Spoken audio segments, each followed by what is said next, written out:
Hey everybody, I kind of just got up, so forgive the non-formal garb here.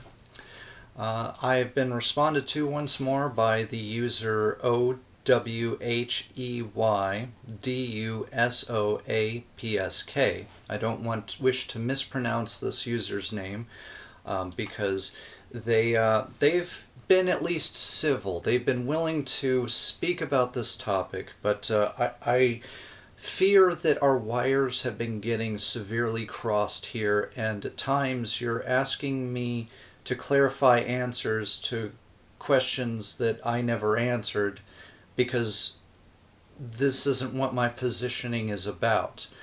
But you do ask some pertinent questions, and I have some links and I have some stuff to address your stuff with. So just like before, I'm going to play the audio from this particular video, and then I'm going to address things as they've been presented. So let's get going with that. Hi Rex, this is a response to your video response to me. And I think what I'll do is I'll just address the three questions that you answered that I had for you at the end of my last video. The first one being, how would you change public policy? Okay, that's a very good question here. But actually, well, I'll get to that because it's actually two separate things that I'm working on at the same time as far as the public sector, which I kind of did address in my last two videos, although probably albeit a bit poorly. But Varmint Coyote has actually been addressing this side of things quite a bit himself on this.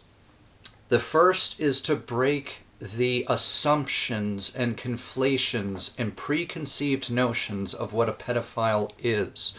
To create a safe public environment where somebody can come out as a pedophile, and if they need to, because not all pedophiles absolutely need therapy to keep themselves on the straight and narrow, because I think that people oftentimes on your side, as I find, seem to have this idea that somehow being born a pedophile robs you of personal morality. And that somehow, because this sexuality is considered divergent or deviant, because it's not something that we think is natural to any way, shape, or form, we assign to it attributes that simply are not supported scientifically. Again, I had invited you, and I will continue to invite you to take a look at the series that I have created. Now, in terms of the law, in terms of the public policies, well, I'm going to refer to Human Rights Watch. Yes, that's right. There is a Human Rights Watch as far as sex offenders, and since, as I said, society conflates that sex offenders are pedophiles until proven otherwise. Some people in society do actually go out of their way to try to research the sex crimes, but many don't. That's why I included the blog I Love a Sex Offender, which deals with something that could be considered somebody who committed an act of pedophilia upon a child, but whose life is being turned upside down, not just by law enforcement in their town because of things like the Adam Walsh Act, but because of preconceived notions. So what would I want to have done, though? HumanRightsWatch.org news, U.S. sex laws may do more harm than good. They talk about what can be done. So here's what I would ultimately want done in terms of the law because of, again, the facts and statistics quoted by at least this article, but not only this article. Again, it's in my video series on my channel page. In fact, I linked you to the playlist specifically on my page in the description bar of my video response to you. So here's what Human Rights Watch, and this is what I'd be more in line with trying to recommend, would say. Recommendations. In No Easy Answers, Human Rights Watch makes a number of recommendations to state governments. 1. Refuse to change registration and community notification laws to meet the Adam Walsh Act. And this article talks about the problems of the Adam Walsh Act. Now, if I sit here and I lay it out for you, instead of letting you read the article yourself, then this video is going to go over time and I'm not going to get to your other questions. 2. Eliminate residency restriction laws. I've already discussed in depth how these issues impact they cost us millions. They have zero found effects on recidivism when recidivism would be present. It does not stop people who really want to molest from molesting, and it's a pain in the butt for law enforcement to enforce. It ties them up when they should be out patrolling or doing other things. Limit registration requirements to people who have been convicted of a serious crime and who have been individually assessed to pose a significant risk of reoffending, and prevent unlimited dissemination of registry information by eliminating public access online registries. Community notifications should be undertaken only by law enforcement officers and only about those registrants who pose a significant risk of reoffending. And lastly, everyone has the right to live free of sexual violence, said Tofty. States should craft laws that will protect this right in a fair and sensible way. So basically, as I've said, I want to break people away from preconceived notions so that those who need to come out, those who need support, not just say from a community, but from their friends, from their families, who oftentimes jump to preconceived notions. I've known people who have been just simply accused of pedophilia, never mind that it was never proven because the person wasn't actually committing any inappropriate acts with any children, who lost his job, who lost his girlfriend, who lost a lot of family members and friends because, especially in the case of men, when you use the P word, pedophilia, people will assume the worst of you, whether there's any proof of it or not. In fact, the True Puka made a video, which I'll put down in the underbar, about how what happened in the 80s has spun off into an anti-male pedophilia hysteria. You, of all people, should recognize how bad it can get and how terrible it can be. There's other cases I could cite here. I'll probably throw some in the underbar where people assumed, even if nothing was ever substantiated, that the person who has been accused of pedophilia and may have been killed in a brutal way deserved it.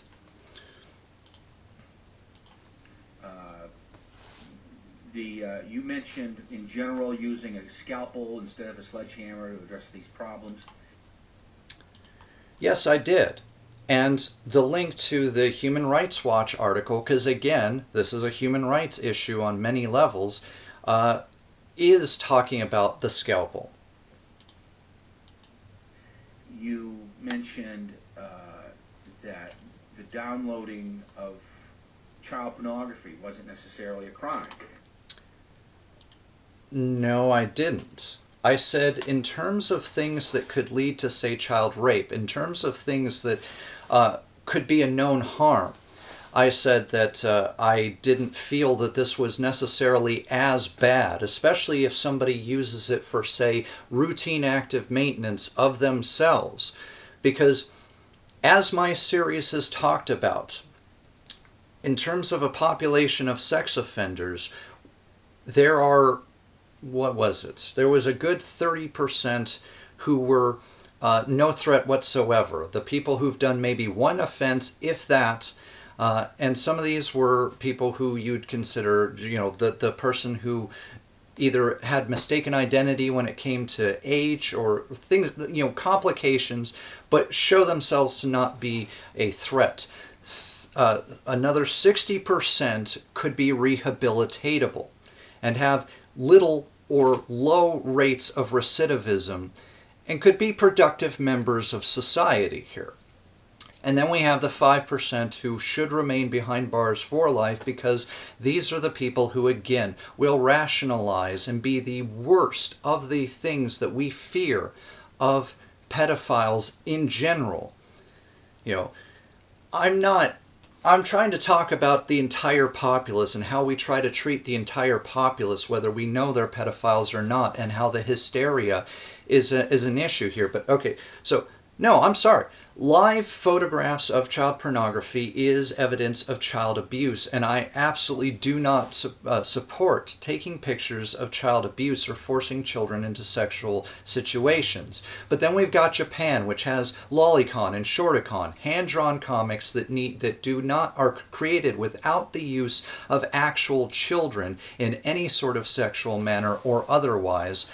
And Japan has ridiculously low rates of not just first offenses, but recidivism over there in Japan by sex offenders, pedophiles, child rapists. Situational rapists and child rapists, obviously are a different thing, because those who are more prone to rape, that's a whole different psychology, and that's not entirely what I'm addressing here, though I include them in my talks because it's important to understand who all is doing child molestation, which again is another big point on this whole thing. There should be. But no, I mean, I do believe that maybe you should serve some jail time for viewing child pornography. Let me make that extremely clear. But beyond that, with what's in the New Yorker article, a lot of things that I'm not sure if you either didn't read the article in total, it's an 8-page article there, or again, you just kind of looked for the information that you wanted to look for. You're using the Chris Hansen logic that because these people are here, that shows clear intent, and therefore that proves that this person is not just some innocuous person, but somebody who could have acted on somebody. Now, it is likely, given what the article says about the confusion of the person and the situation that that person was going through, that they might have acted on a kid. Might have.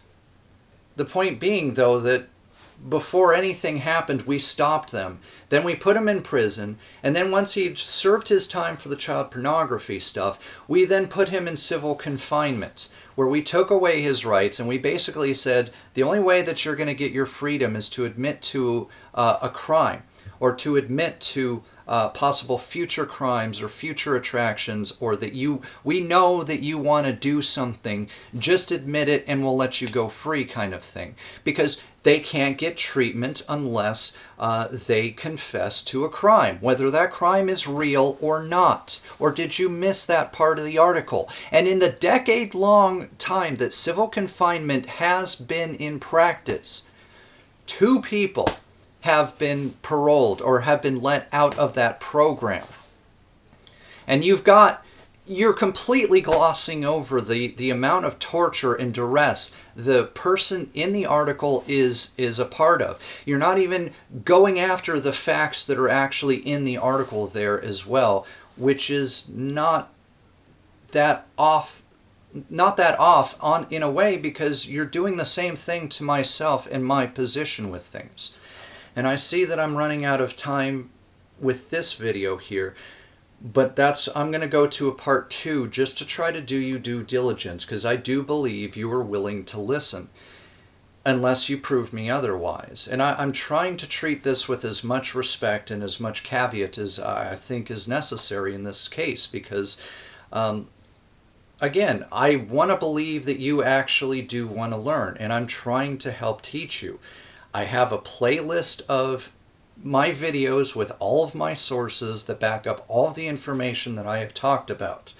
If you choose to ignore this series, then, well, that doesn't exactly help your side, because then that's just still, well, we have a reasonable reason to be afraid of or to hate these people based off of opinion. And I'm saying, no, here's the fact. And you seem to be treating fact against opinion, or trying to find whatever weakness you can to try to discredit me.